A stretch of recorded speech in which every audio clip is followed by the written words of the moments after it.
Good morning बच्चों। आज हम आप लोगों को थर्ड एंगल प्रोजेक्शन के बारे में बताएंगे।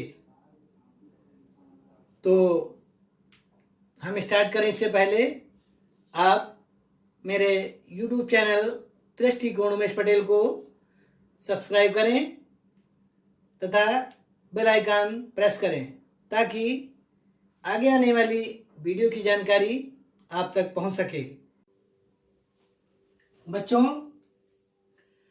जैसा कि थर्ड एंगल के सिद्धांत के अनुसार थर्ड एंगल में वस्तु को जिधर से देखते हैं उसका व्यू उधर ही बनाते हैं। थर्ड एंगल में फ्रंट और साइड व्यू दोनों XY रेखा के नीचे बनते हैं। तो इस फिगर में F हमारा बाएं हाथ की तरफ है और साइड व्यू दाहिने हाथ की तरफ है। तो फ्रंट हमारा बनेगा XY रेखा के नीचे और बाएं हाथ की तरफ। तो सबसे पहले हम जब फ्रंट व्यू बनाते हैं तो फ्रंट व्यू में ऑब्जेक्ट की लंबाई और ऊंचाई प्रदर्शित होती दिखाई पड़ती है। तो इस ऑब्जेक्ट में लंबाई है 60 और ऊंचाई है 40। तो यहां पर हम 20-30 ऊपर से छोड़ते हैं, 20-30 मिलीमीटर दाहिनी तरफ छोड़ के हम यहां पर व्यू बनाएंगे।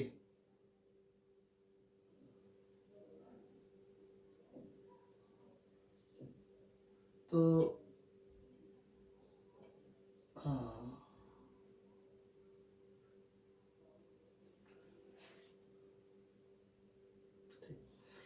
तो ये इस ऑब्जेक्ट में जब बाई तरफ से देख रहे हैं तो हमें ये 60 मिलीमीटर और 40 ऊंचाई का एक तल हमें दिख रहा है। तो यहां पर हम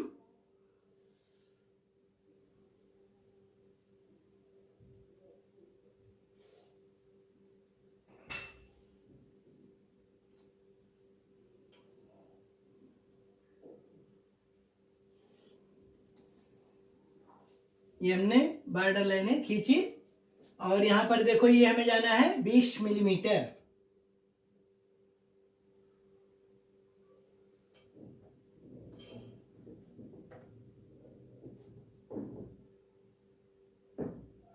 बीस और ये 20 और ये नीचे आना है हमें यहां से 20 मिलीमीटर 20।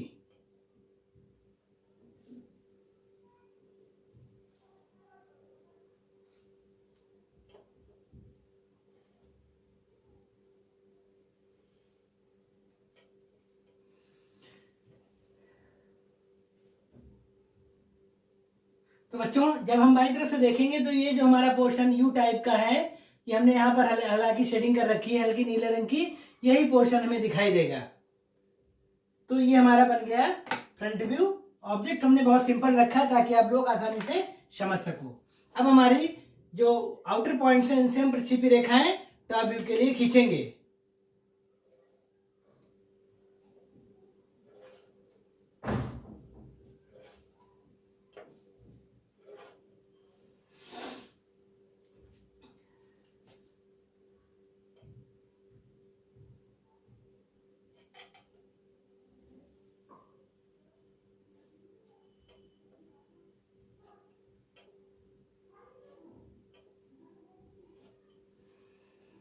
तो बच्चों, जितना हम 20-30 मिलीमीटर नीचे 30 या जो भी है अपनी मर्जी से छोड़ सकते हैं, 20-30-40 मिलीमीटर उतना ही हम ऊपर यहां छोड़ के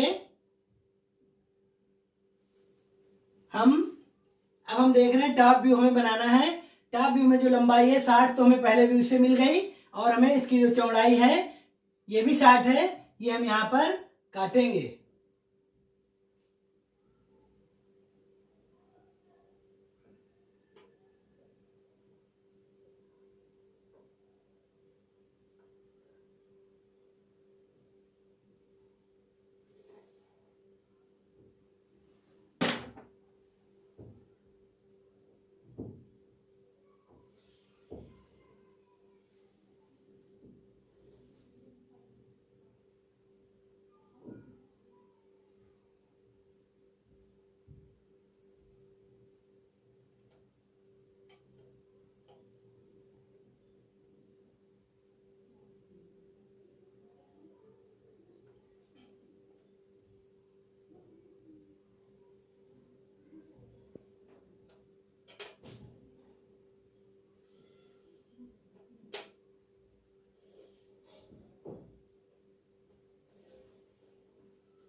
बच्चों जब हम इस ऑब्जेक्ट को ऊपर से देखेंगे तो 20 बाई 60, 20 चौड़ाई और 60 के 1, 2 और 3 तल हमें दिखाई देंगे। वो हमारे 1, 2 और 3 तल हैं।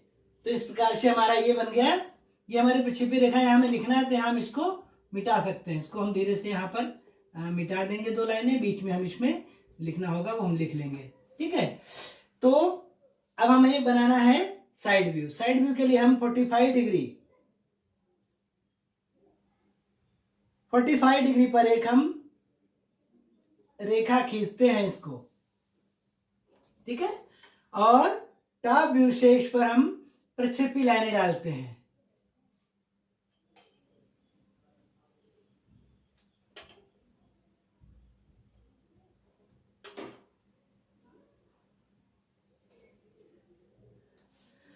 इस 45 डिग्री की रेखा को जहां से प्रक्षेपी रेखा में काटती है, हम नीचे की ओर प्रक्षेपी रेखाएं डाल देते हैं।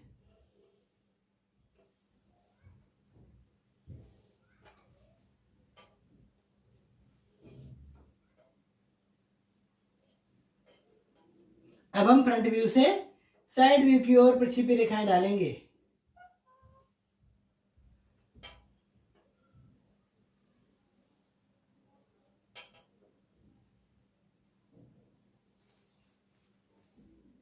साइड व्यू, अब हम दाहिनी तरफ से साइड व्यू को देख रहे हैं। साइड व्यू में हमें क्या दिखेगा?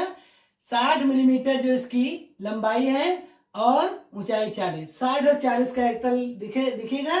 वो यहाँ पर जो प्रक्षेपी रेखाएं दोनों तरफ से आ रही हैं, वो हमें इंडिकेट करेंगी कि साइड व्यू का एरिया कौन सा है, कितना क्षेत्रफल कवर करेगा साइड व्यू।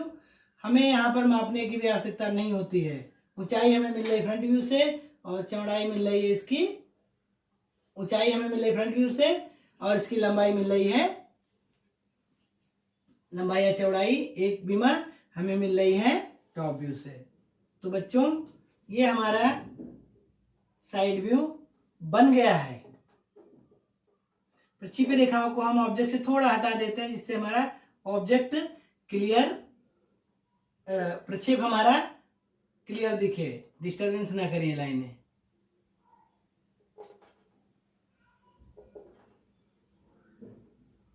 ठीक है बेटा। तो जब हम प्रक्षेप खींचते हैं,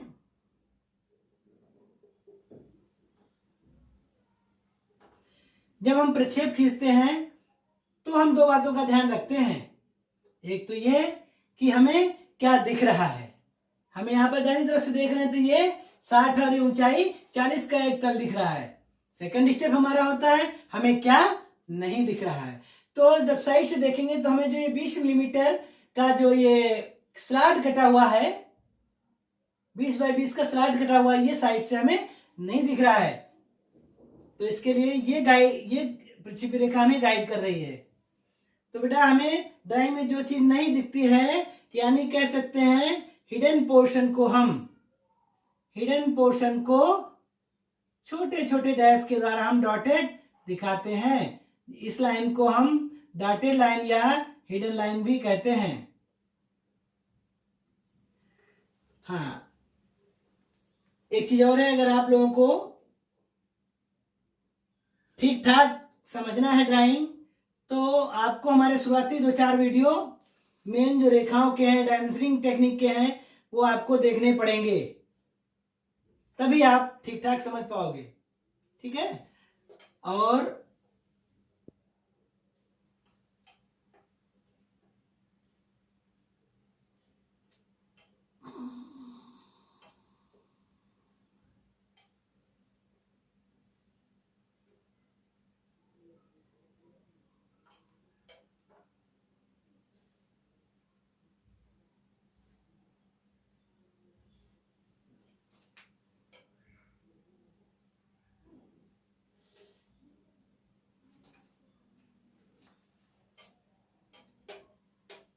एक चीज और ध्यान देना है, जब हम डायमेंशनिंग करते हैं तो डायमेंशनिंग हम बाईं तरफ, नीचे की ओर, ऊपर की ओर, बाहर ही करेंगे, अंदर साइड डायमेंशनिंग हम नहीं करते हैं।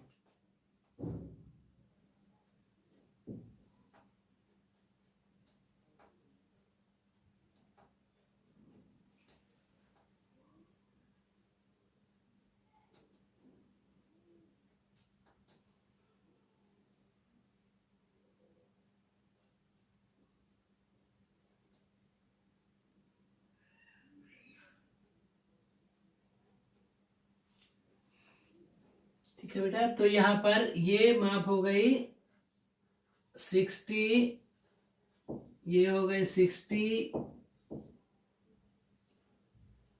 ये हो गई 20,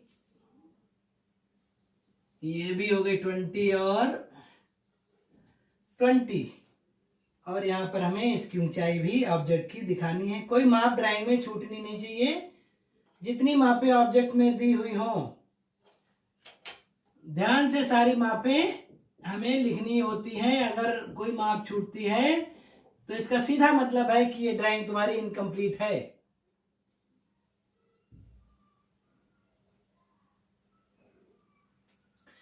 हमारी ड्राइंग फुल प्रूफ होनी चाहिए ताकि कार्य करते समय हमें किसी से पूछने की आवश्यकता ना पड़े।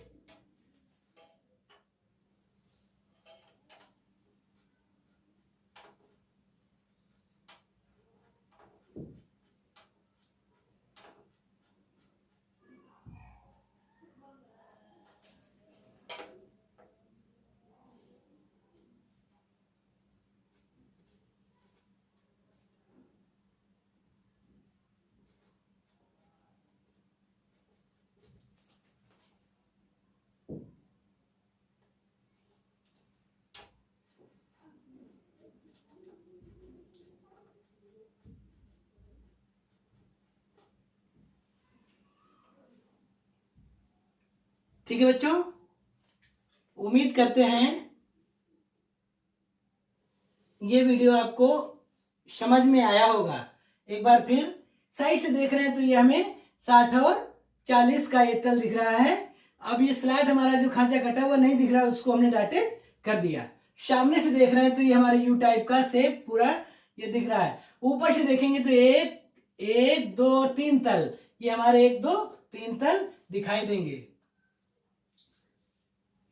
ठीक है बच्चों, ये जरूरी है कि फ्रंट व्यू के ठीक ऊपर टॉप व्यू हमेशा बनता है और फ्रंट व्यू के साइड में सदैव साइड व्यू रहता है, दाएं या बाएं तरफ।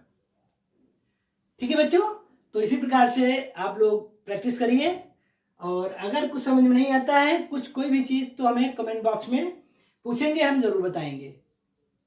तो बहुत बहुत धन्यवाद।